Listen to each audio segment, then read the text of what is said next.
வட்டின்னு சொல்லுவோம்.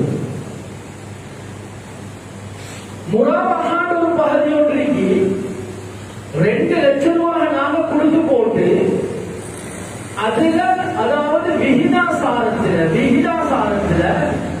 நாங்க ஒரு பகுதியை கேட்போம். அப்படின்னா இதுல வரக்கூடிய லாபத்துல ஒரு பகுதி எனக்கு தாங்க, 3ல ஒரு பகுதி. அப்படின்னா 90,000 லாபம் வந்தா எனக்கு ஒரு பகுதி தாங்க, ஒரு 30,000 ரூபாய் தாங்க, 60,000 ரூபாவை நீங்க வச்சுக்கோங்க. இது முதலாவது மாசம். 2வது மாசம் சில நேரத்துக்கு லாபம் வித்தியாசமாக மாறும். லாபம் சில நேரத்துக்கு முதல் மாசம் எவ்வளவு வரும், 2வது மாசம் 60,000 ரூபாய் வந்துருச்சு. இப்ப இதுல 20,000 ரூபாய் எனக்கு தாங்க, 2 பகுதி 40,000 ரூபாய் எடுத்துக்கோங்க. இது முராபாக அடிப்படையில லாபத்தை கவனிச்சு லாபத்துல ஒரு பகுதி தாங்கன்னு கேட்டெடுக்கிறது. இது மார்க்க அடிப்படையில முராபாகான்னு சொல்லுவோம். மார்க்கத்துல இதுக்கு அனுமதி கொடுக்கப்பட்டிருக்கு.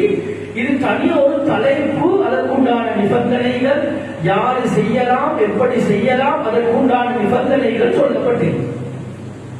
இப்ப நாங்க பார்க்கிறது என்னன்னா, இன்றைக்கு பொதுவாக இன்றைக்கு நாங்க பார்க்கிறோம், ஒரு 2 லட்சம் ரூபாய் 5 லட்சம் ரூபாய் எங்க பேங்க்ல டிபாசிட் இருந்தா இது அப்படியே வச்சாலும் மாசம் ஒரு கணக்கு முழுவது.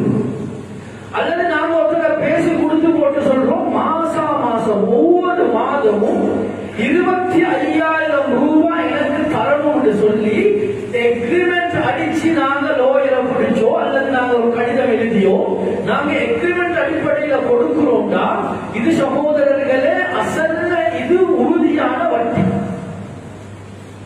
இப்படி எடுக்கிறதுக்கு அனுமதி இல்லை. இதுக்கு தான் நாங்க அசல்ல வட்டி என்று சொல்லுவோம். சரி, நீங்க ஒரு கேள்வி கேட்கலாம், ஏன் மார்க்கம் இதை ஹராமா? ஒரு நல்ல ஒரு காரியம் தானே, தோற்றத்தை பார்க்கிற நேரத்தில் நல்ல மாதிரி விளங்குது. ஏன் நோயாளியாக இருக்கிறேன், நான் வீட்டில் இருக்கக்கூடிய நேரத்தில் நான் ஏன் சல்லில இப்படி ஒரு பகுதியை கேட்டெடுக்கிறேன். கண்ணியமானவர்களே, ஏன் மார்க்கம் கூடாதுன்னு சொல்லுதுன்னா, இமாம் ஃபக்ருத்தீன் ராஸி அலைஹிர்ரஹ்மத்துல்லாஹ் மிக முக்கியமான 2 கருத்துக்களை எடுத்திருக்கிறார். நல்லா விளங்க, ஏன் வட்டி ஹராம்? சும்மா சரி வட்டி ஹலால் என்று இருந்தா நாங்க யாருமே சம்பாதிக்க மாட்டோம்.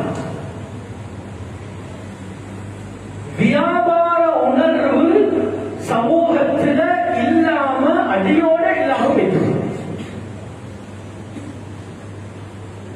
ஏண்டா எனக்கு ஒரு 10 லட்சம் ரூபாய் இருந்தா மாசம் எனக்கு ஒரு 50,000 ரூபாய் வெளிச்சமாக வருதுண்டா நான் சம்பாதிக்க மாட்டேன். யாரும் பஜாருக்கு போக மாட்டாங்க, எல்லாம் வீடுகள்ல இருந்து இந்த அடிப்படையில செஞ்சு கொண்டிருப்பாங்க. எனவே மார்க்கம் பார்க்குது வியாபார உணர்வு குன்றி போகும் என்றதனால மிக முக்கியமாக இந்த வட்டிய ஹராம் என்று முழுமையாக தடைப்பட்டு போகும். இது முதலாவது காரணம். 2வது காரணம் நல்லா விளங்குங்க, சும்மா சரி வட்டி ஹலால் என்று இருந்தா நாங்க யாருக்கும் உதவி செய்ய மாட்டோம். அது குடும்பத்தில் இருந்தாலும் சரி, ஏக மாப்பா அம்மாவாக இருந்தா, சகோதரர்களாக இருந்தாலும் சரி, பக்கத்து வீட்டுக்காரர்களாக இருந்தாலும் சரி, நாங்க யாருக்குமே உதவி செய்ய மாட்டோம். ஏன்?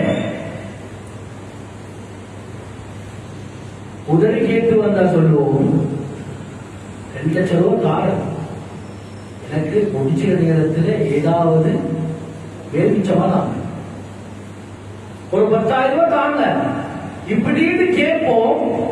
யாருக்கும் உதவி செய்ய மாட்டோம். ஏன்? அந்த அடிப்படையில் லாபம் கொண்டு இருக்கு, லாபம் கொண்டு கட்டாயமாக கிடைக்கும் என்ற உணர்ந்து நாங்க யாருக்குமே உதவி செய்ய மாட்டோம்.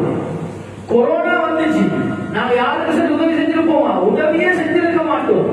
மக்கள் எல்லாம் பட்டியல வாடி இருப்பாங்க, பசியில வாடி இருப்பாங்க. கண்ணியமானவர்களே, அந்த உதவி செய்யக்கூடிய மனப்பாங்கு சமூகத்தில் இல்லாம போகும் என்ற மார்க்கம் என்ன செஞ்சிருக்கு? வட்டிய முழுமையாக ஹராம் என்று சொல்லி யாரும் கை வைக்கக்கூடாது, யாரும் நெருங்கக்கூடாது என்று மார்க்கம் முழுமையாக தடை பண்ணி வச்சிருக்கு. இன்னும் சில மார்க்க அறிஞர்கள் சொல்லுவாங்க அல்லாஹ்வுடைய கட்டளை.